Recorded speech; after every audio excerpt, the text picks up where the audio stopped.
So this is it, the third and final day of my 10-day bathroom renovation. And we've come a long way, but the pressure is on now. I need to get this bathroom finished today. I need to get the toilet in, the radiator in, the shower in, the basin in, and I need to seal it all up so the family can use it. Can I do it? Well, I guess we're gonna find out. It might be a long day. Let's get going. First thing I need to do is get the shower in. That's probably the most important thing, because if all else fails, at least they can have a shower tonight. So I've got a cross water bar mixer shower going in here. So I'll use these easy fit connectors. They come apart just like this. You take this chrome bit off, you've got an olive in there. This brass section of the easy fit connector, you put that over the copper tail, like that. You then want to check for 150 centers on the pipes and check that your pipes are level, which they are. So we know we're good to go. I'll make sure the brackets are level, and I'm just going to mark the holes in the easy fit connectors. Of course, use whatever fixings work with the wall that you're going into. So if it's a solid wall you're going into, for example, you'd use wall plugs and you'd fix these brass fittings to the wall. Turn the lights on so you can see me. I forgot the lights work, to be honest. I was working in the dark. Of course, if you're fitting one of these, be careful that you're not going to drill through the pipes. You need to know what way the pipes run. If you watch previous episodes, you'll know my pipes are vertical. Now I'm just using some sanitary silicone in the holes around the pipe so that no water can find its way behind the board, or if you're using tiles, in behind the tiles. I'll now pop the plates back on, squash that on the silicone, just like that. So we know we've got a really nice seal behind the plates.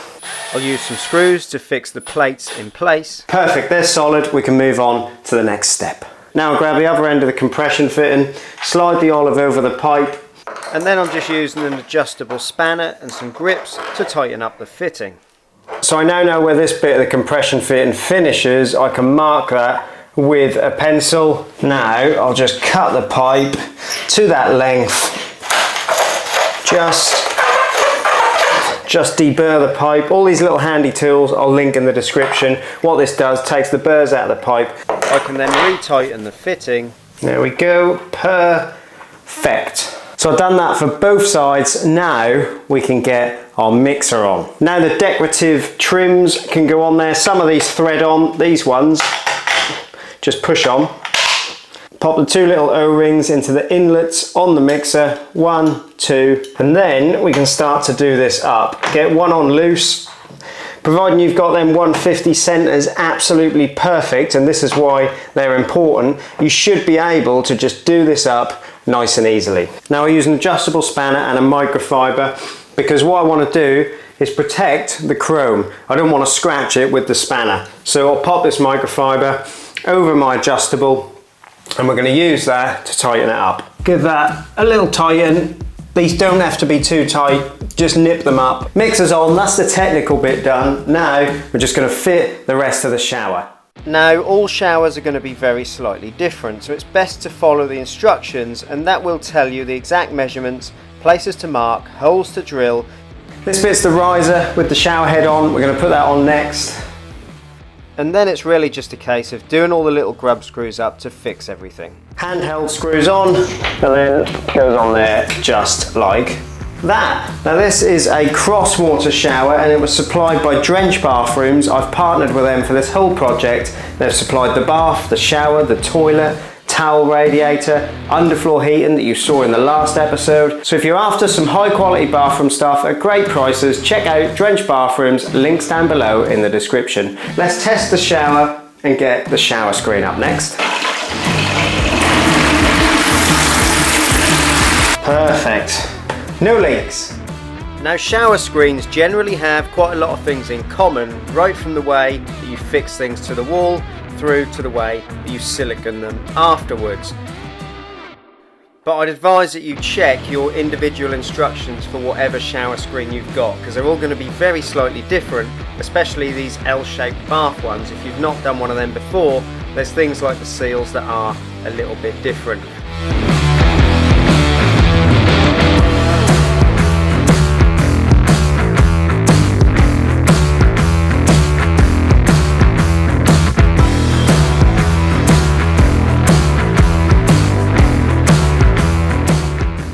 But One thing that stands out that people often get wrong is the sealing of the screen. Make sure you're only putting silicone on the outside of the shower screen and never on the inside. I'm going to leave that silicone, let that all go off for now. I've popped a couple of battens down there, just stuck behind where the bath panel's going to go, so that the bath panel at the bottom has something to push up to. And now I'm going to move on to the vanity unit. We need to get that in position. This is a, can't remember the name of it, 600mm vanity unit from Drench Bathrooms. It's got all the soft close drawers and all that kind of thing. This should probably be one of the quickest bits of the second fix. So I start by making sure everything's nice and level, and then I'm fixing the back of the vanity unit to the wall. Basin in next.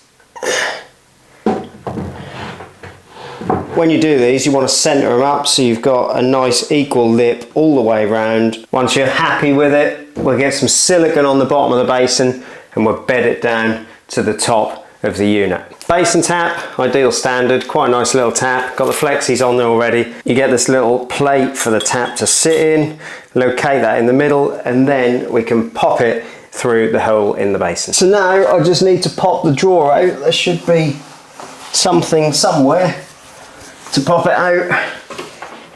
There you go, two little levers, and we can lift that drawer out of there so we can work on it.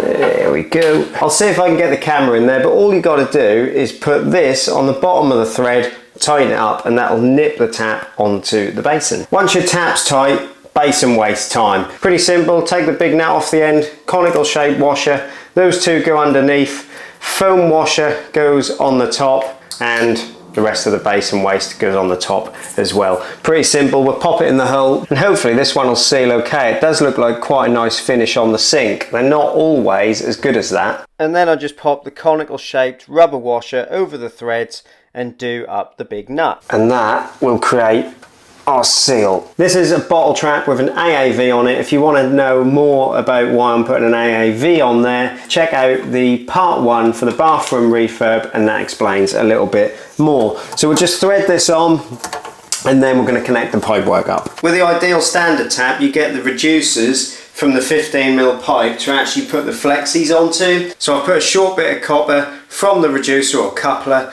down to the isolation valve. You can see the flow direction, make sure you get that correct. That should be facing the tap. Then all we do is put that on the supply, that on the tap connector, job done. Now we can get the isolation valves turned back on and get this checked for leaks.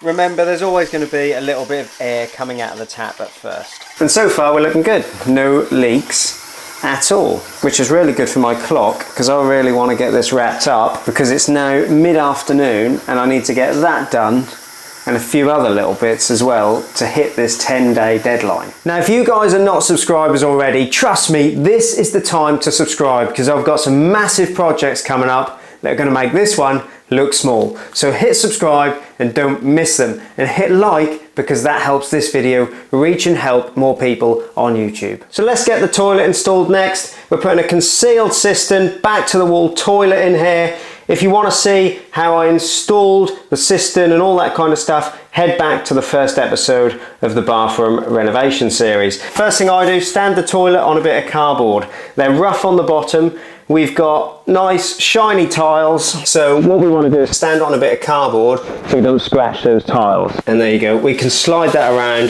and we're not going to damage anything. I've done a bunch of these and I made that mistake the first time I ever did one, so don't make that mistake. Make sure you protect the floor.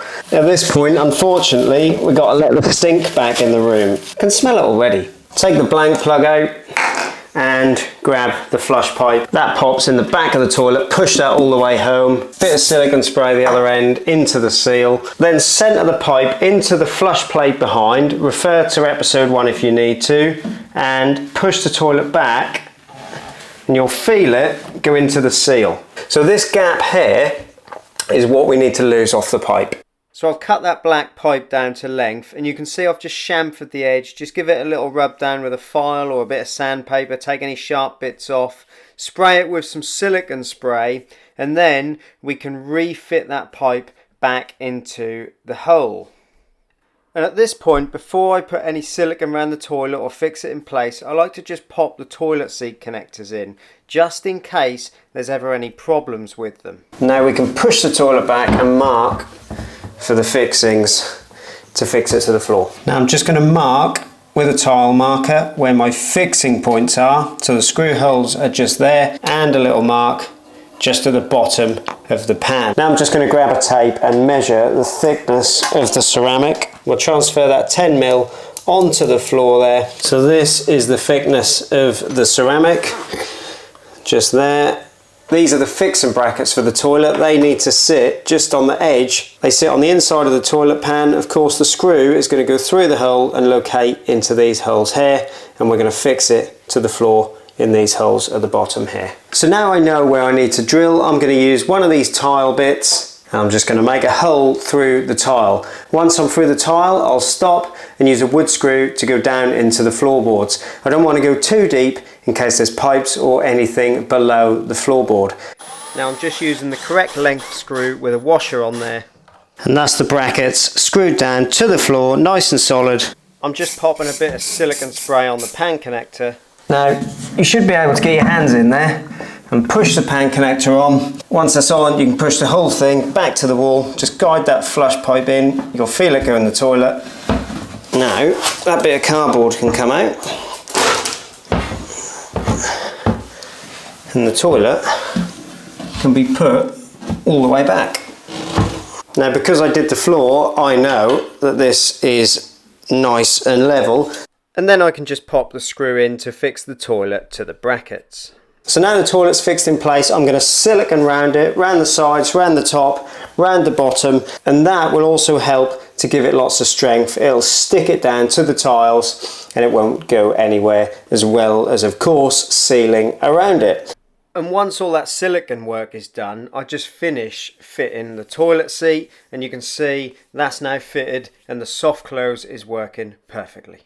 So now we'll get the flush plate installed and get this tested and finished up. Flush plates look trickier than they actually are. The hard work is done with putting the cistern in. You just have to make sure that your tiles, or in this case panels, are nice and tight around it. You get about a 5mm gap to play with, so they need to be nice and tight or you'll see the gap once the flush plate is on.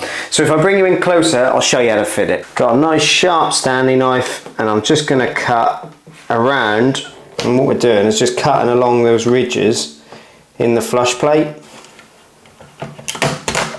That now gives us something to work with. Now the side of the flush plate pops off, the bit with the buttons on. Lay that to the side.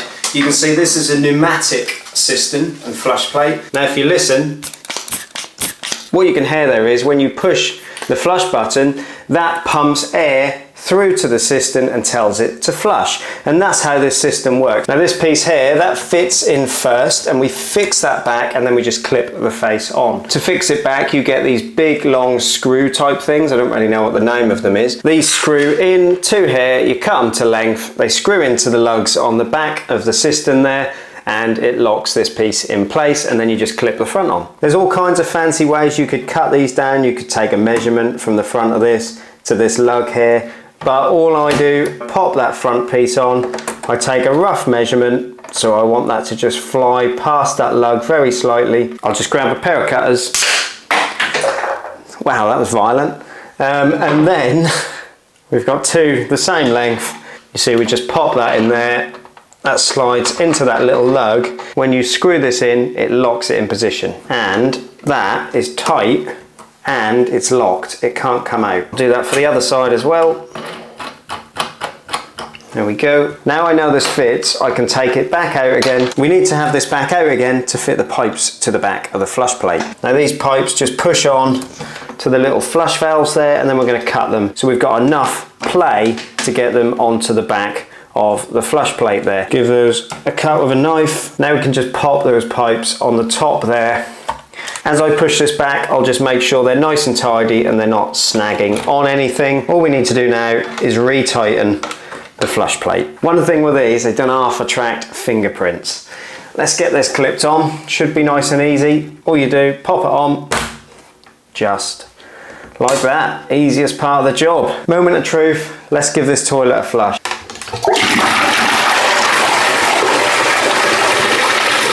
I've got the toolboxes back in to put my radiator on so that I get the correct height. If you want to see how I got these pipes in for this radiator, check episode 1 in the bathroom renovation. Let's get the radiator in, sit it on here, and then we can mark to get some fixings into the wall. Now before I take the radiator in the room, I just want to put the valves on the bottom. You've got 2 bits for the valves. You've got the valve itself and the tail that goes in the bottom of the radiator. That just screws in there with a radiator key. Before I wind these into the bottom of the radiator, I'm just going to pop a bit of Loctite 55 on there. I'll pop 8 turns of that crisscrossed on the threads. So now I get a radiator key and I just wind that into the bottom of the radiator. Don't forget you can find links to handy tools like this in the description. And now I can just pop the valves on loosely for now. I'm just putting the nut and olive from the valve on the pipe. I've put the radiator on some boxes and a bit of wood, and I've put the copper pipe into the valves. I know the radiator is centered because I've put it on the 2 pipes. I put those pipes exactly where I wanted them, so I know the radiator is where I want it on the wall. Now all I need to do is check the level. In this case, it's about 1 millimeter out. So all I'm going to do is put a 1mm packer under this left hand side. That'll bring it up so it's perfectly level. Now I know everything's level, I can just make a little mark around these brackets. I'm not worried about the pencil on the wall, I can take that away later. Now I know it's all marked, I can take the radiator away. So I've got 4 of these circles that I've made on the wall. I can just put my bracket in there now and I can drill the holes. I make sure the holes are perfectly centered. I drill through the board and then through the wall with an SDS drill, and then just pop the plug in. And now we can screw our brackets to the wall. Now we can bring our radiator back into play and we can slide that into these brackets. At the same time, we'll line the copper pipe up with the valve. Everything's a bit loose at the moment because we left this slightly loose. We'll tighten it all up once it's in position. Now pop a couple of the retaining screws in so that the radiator can't fall off the wall. And all I do now is just go around and check it for level, so it's perfect that way. And we want to know if it's plumb, because if it's not, that is out very slightly. You can see that the radiator will slide in the bracket, so we can bring the radiator towards us or away from us to make it plumb. Once we're happy, we can just fix all these in place with the little screws. We now just need to do the nuts up, so I'm just going to put a bit of joint and compound just on the olive, just there. Now because this is all chrome, I'm going to use a cloth and just make sure everything's protected. I don't want to scratch these chrome nuts. Now if you remember, we left these tails slightly loose so we could move the valve. Now it's time to just nip those up as well. I mean, it's 6 PM. I have done a lot, to be fair, I have done a lot. So I've got a couple more little bits to do. I'll turn the heating system back on, let this fill, check for leaks. I can't even remember what time I started. I don't really want to work much more than a couple more hours. So I think I'll have one final push and see if I can do it.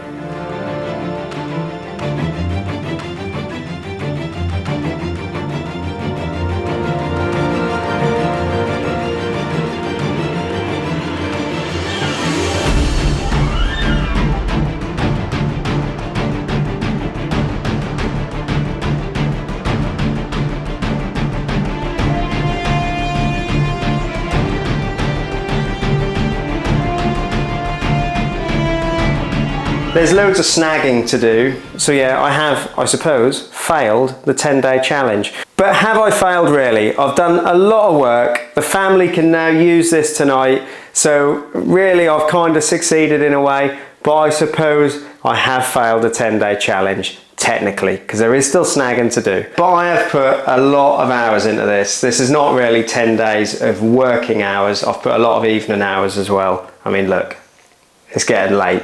So I'm really happy with how this has turned out, and I hope you guys have enjoyed this little mini series. If you have, hit one of these videos because you're bound to enjoy them as well, and I'll see you guys in the next one.